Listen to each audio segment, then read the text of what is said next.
Hey Revolution, it's Caleb here. We just got done with our second installment of our First John Bible study. I went and stopped the recording of our Zoom meeting, and it disappeared off my iPad. So while it's fresh in my head, I wanted to just make a quick video, quick-ish maybe, summarizing what we talked about. So we had last week read John. The Gospel of John, chapter 1, verses 1 through 18. And then we also read 1 John, the full first chapter, which is just like 10 verses. So a general synopsis of what we read in the book of John and the Gospel of John, which the reason that we read this was just to kind of give some context for Johannine Theology, this whole school of thought that the books attributed to John in the Bible all kind of share this school of thought. And that's referred to as Johannine literature, the Gospel of John, and the letters of John in Revelation. And anyway, so it's kind of laying the ground for this idea, and it starts by kind of calling back to Genesis 1 with this phrase, in the beginning. So in the beginning was the Word was with God, and the Word was God, is how the Gospel of John opens up.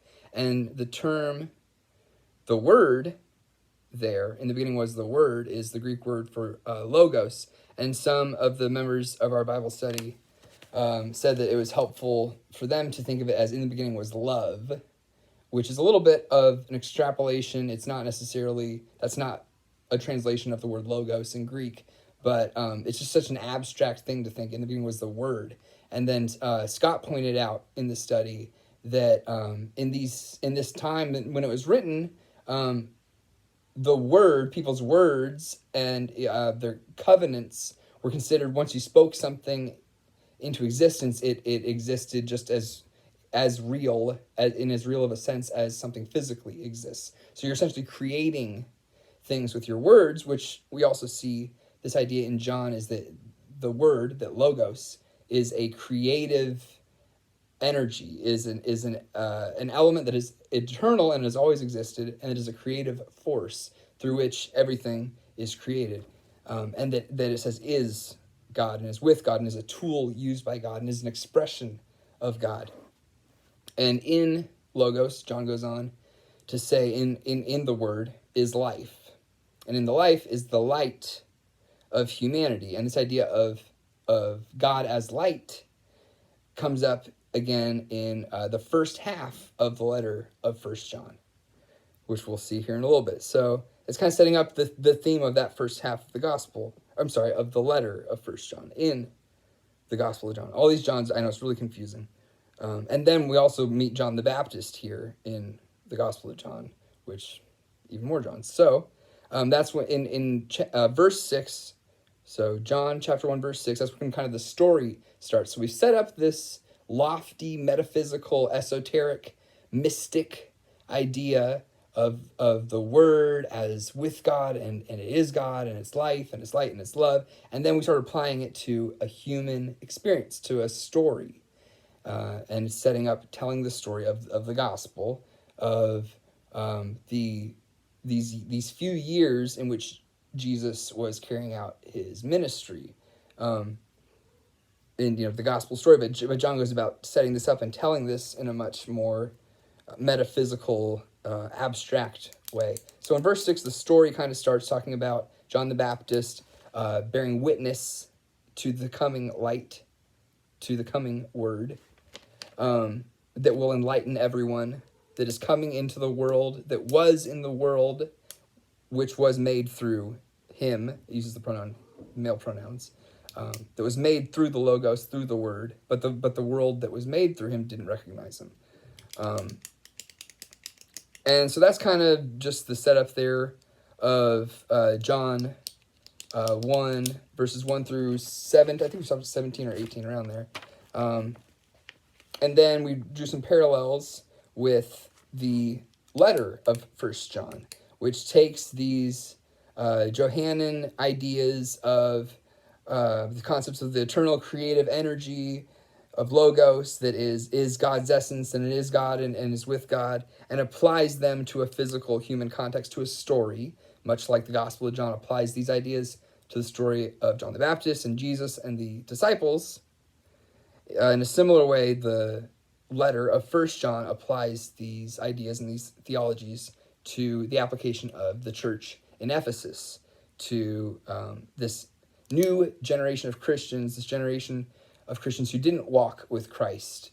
This early iteration of the Christian church. And then there are more parallels there. So First John, the letter, First John, not the gospel. We're past the gospel for now. First John 1, again, kind of harkens back to this Genesis creation story, right? Starting out with language like in the beginning.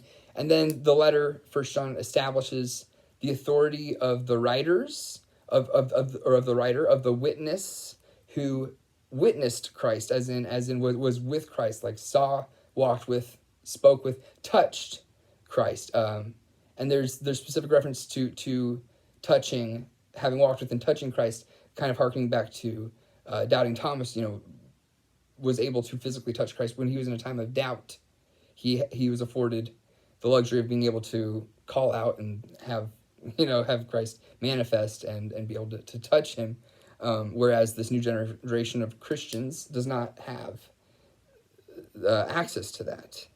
So it's kind of, in these first few verses of First John, setting up a greeting to this church, probably in Ephesus. Doesn't really matter, I guess, but just kind of for context.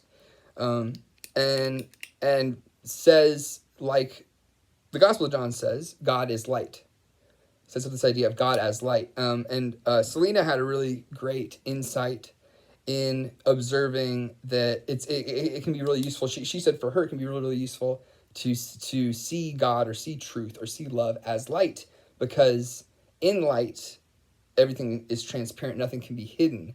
And she pointed out, and this really resonated with me, how that's almost kind of funny and ironic for those of us who come from fundamentalist Christian, Orthodox Christian backgrounds, because there's this idea of, once you're in the light, you're perfect, you're separated, you're set apart, and you're perfect. But that doesn't really logically track, because when something's in the light, its imperfections are exposed, and we see it for what it is. And in First John talks about how you can tell when someone's in the light because they practice truth and honesty, and they can have fellowship with each other, and they confess their sins, they confess their imperfections. They don't deny that they're there. They're aware of them, and they confess them, and they see them in each other, and they have this community and this fellowship that is the model, a healthy model for a church that John, whoever the author of this letter is instructing them in. I'm just going through some of the notes I took now. Some of the your perfections are visible, and you're transparent in the light. Practice truth and honesty with each other. And then we had some other insights on the kind of setting the hermeneutical context, the historical scene that this is taking place in. Scott was pointing out that another main focus of this letter is to instruct the church in how to be aware of people who are not in the light, people who are false teachers, because at this time Gnosticism was starting to crop up in Christianity, was starting to be formulated. This idea that anything physical is evil, anything in the physical world is fallen and therefore evil and imperfect and sinful, and so Christ couldn't have had a physical form. It's a whole tangent, but just kind of setting up the idea that this letter is going to be telling us how to discern people who are in the light from people who are not in the light, true teaching from false teaching. And even though maybe for them, this is another little tangent, but it came up in our Bible study, so I thought I'd just kind of document it here.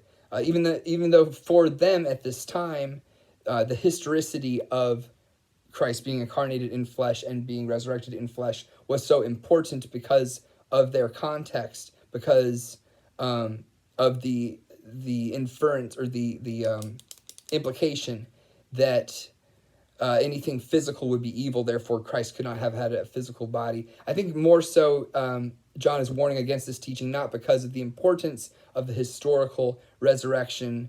This is just my how I read it, how I have to read it to engage with it on the level that I do.